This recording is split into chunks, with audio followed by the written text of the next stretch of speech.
Good morning, everyone. Welcome back to the Modern Nomad. Today we are going to be talking about my 2016 Chevrolet Volt, what the experience has been like, problems I've had with it, things of that nature. There's been a lot of questions on Facebook asking about what it's like to own this car, so I figured this video would be appropriate. It is certainly not going to be an all-inclusive video, and I might make more videos in the future. That all just depends on the comments and questions that I get on this video, but I've been a fan of the Chevy Volt since I was 10 years old, and it was first announced back in 2007. And at that point, I made it my life mission to save up for one. And yeah, literally everything I was doing was focused on purchasing a Chevy Volt. When I was 21, I bought my very first one, which was a 2012 Chevy Volt. Later, I purchased a 2013 Chevy Volt, and this one is a 2016 Chevy Volt. So I've had both the first and second generation. All three of them I've added 150,000 miles to, and all of them have performed great. If I were to get another first generation, I would purchase a 2015, and if I were to purchase another second generation, I would get a 2019. These are rock solid cars. I've added over 150,000 miles to each one, and combined I've probably exceeded 500,000 miles, but at least 450,000 miles for sure. Both of my first gen Chevy Volts made it way past 200,000 miles. This one is currently sitting at 180,000 miles, and I would say that it is definitely approaching the end of its life. Neither of my first generation Chevy Volts had a single problem outside of just regular maintenance. I've never had to fix anything on them. I never had to take them to the shop for any reason. Both of them unfortunately got totaled, and that's why I had to get rid of them. And it's been the same story with this one. It's been nearly flawless up to 150,000 miles. It's definitely had its issues, but at 150,000 miles, it was in an accident and it got totaled, and then it was hit by a tornado. So after that, it has started to experience a lot of problems, but it did get flooded during the tornado, so I would say that that is a big contributing factor to the issues that it's having now. The OnStar module stopped working at 174,000 miles, but its last reported gas mileage was 73,474 miles, and 100,881 EV miles. In my case, miles only tell so much of the story because I've also used this vehicle as a primary electrical source. It was used as my primary electrical source for like 2 years. I've also been using it as a backup power source for when it is too cold outside for the solar panels.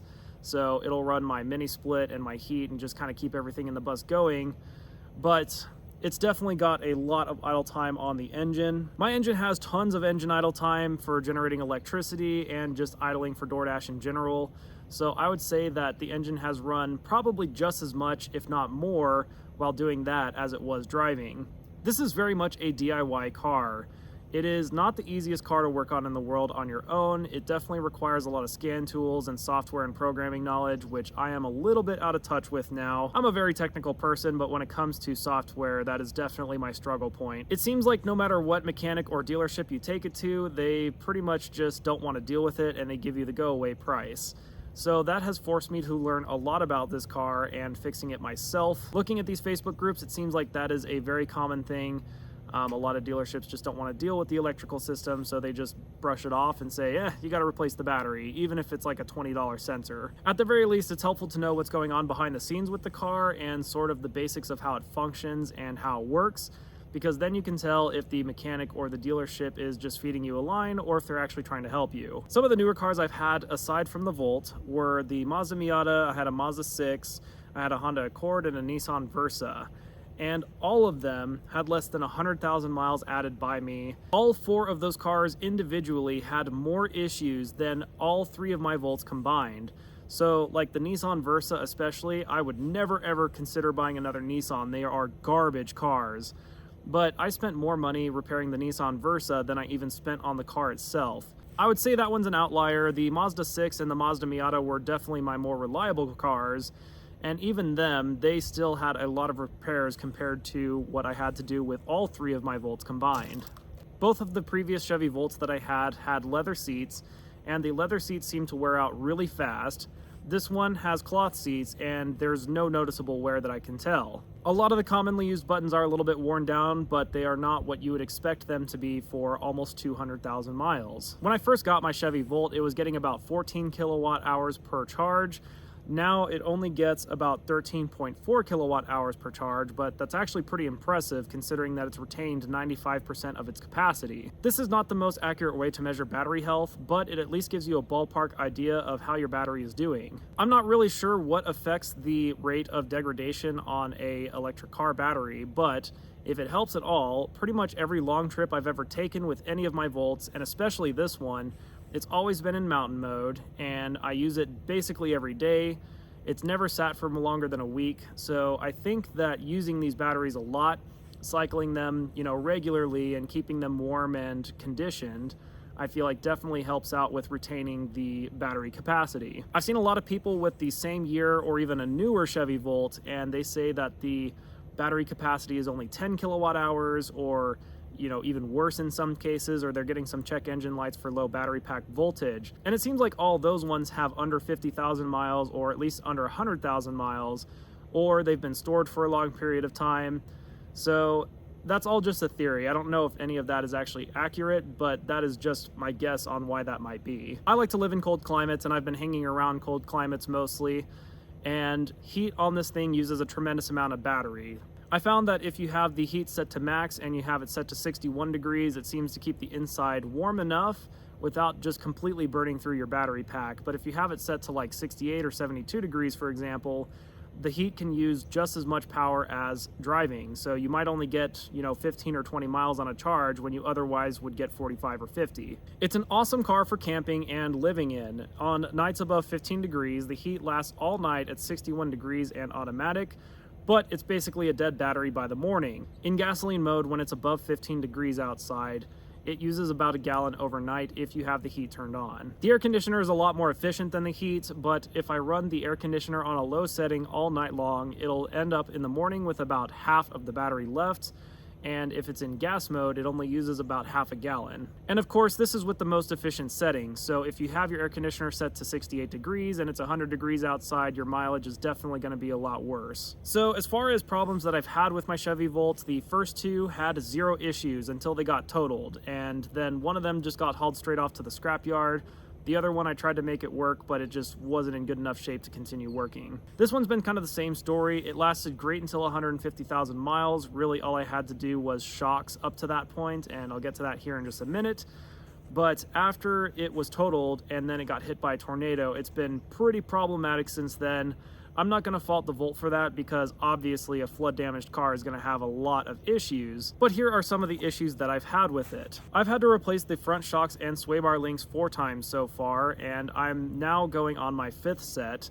The driver's side one is blown out yet again, and again, I can't really fault the Volt for this because I use it way out of the bounds of what it's designed to do. I drive through a lot of mountain roads and a lot of farm roads. In fact, probably 3/4 of the miles on this thing are over some very bumpy roads. So the shocks and sway bar links aren't too surprising, but my first 2 Volts did not have any issues with the shocks at all, and they were subjected to the same kind of driving experience. Other issues that I've had with this specific Chevy Volt after it was totaled and hit by a tornado, I've had to replace the ignition coils.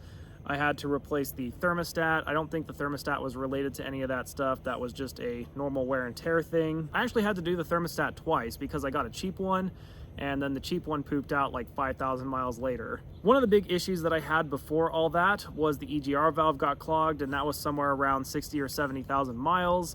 I bypassed it because at the time it was back ordered for over a year, and I did live in Colorado at the time, but I got an exemption for emissions. And now for the last couple of years, I haven't been living in Colorado, so I've had no reason to correct the EGR valve. So it's just got a little plate between it and the engine block just to keep the engine from overheating. I also had to replace the driver's window regulator, and that one happened after this whole fiasco, so I'm gonna just chalk it up to that.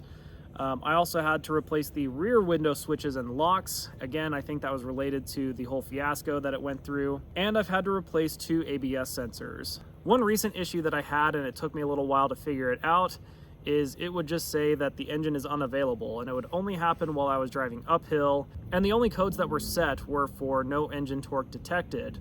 So it took me a couple months to figure this out, but me and my friend have been sort of trying to knock this one out, figure out what's wrong with it, and eventually it threw some codes for the clutch pack. I'm not sure if calling it a transmission is the correct term in this case. I guess you could call it just the drive unit, but we'll call it a transmission for now. Effectively what it was I went to get my transmission fluid changed. I didn't do it myself this time because it's super cold and I don't want to do it in the cold. Basically what it comes down to is the shop left one of the bolts out, so it was just leaking fluid out the side of the drive unit, and eventually the level just got a little bit low. So it set some codes for the clutch packs, and we ended up just changing it ourselves, and now it works great. They say the transmission fluid doesn't need to be changed except every 150,000 miles, but in my experience, it seems like the transmission gets very jittery if I don't change it every 75 to 100,000 miles. And my situation could be different. I don't know if this affects it at all, but I do, like I said, idle this thing a lot, and I use it for non-driving purposes a lot. So I'm sure that has some kind of an effect on the change interval. The shocks need to be replaced again, and one of the CV axles is on its way out, so I have that ordered, and we're gonna need to replace that soon. At about 160,000 miles, it experienced a power surge from a lightning strike that struck a pole nearby. And at that point, I had to replace a lot of stuff. The BECM is one of them. That's a common issue with these vehicles, but in my case, it was caused by a power surge.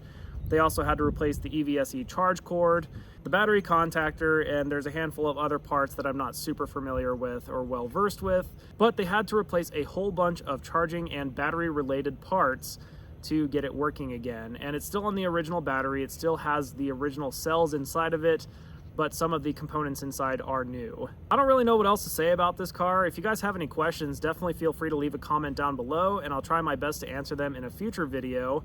Overall, I highly recommend the Chevy Volt and a plug-in hybrid in general. These are definitely the way to go in my opinion. I think a fully electric car is just not practical at the moment. I tried to roll with a Kona EV for a little while and it was miserable. I do a lot of road trips and it was horrible having to wait in line to charge. And the thing is with those cars, they say that they charge in 15 minutes or 30 minutes or whatever. But the reality is, if Joe in front of you is taking an hour to charge and there's a line of 4 people in front of you for that charger, that doesn't matter. You're still going to be waiting at the charger for 4 hours. So I would say that a plug-in hybrid is definitely the way to go. It's definitely the kind of car that I'm going to be purchasing in the future. I don't think I ever want to consider a fully gasoline car again, just because of how awesome and convenient these plug-in hybrids have been. Thank you all for watching this video, and I'll see you in the next one.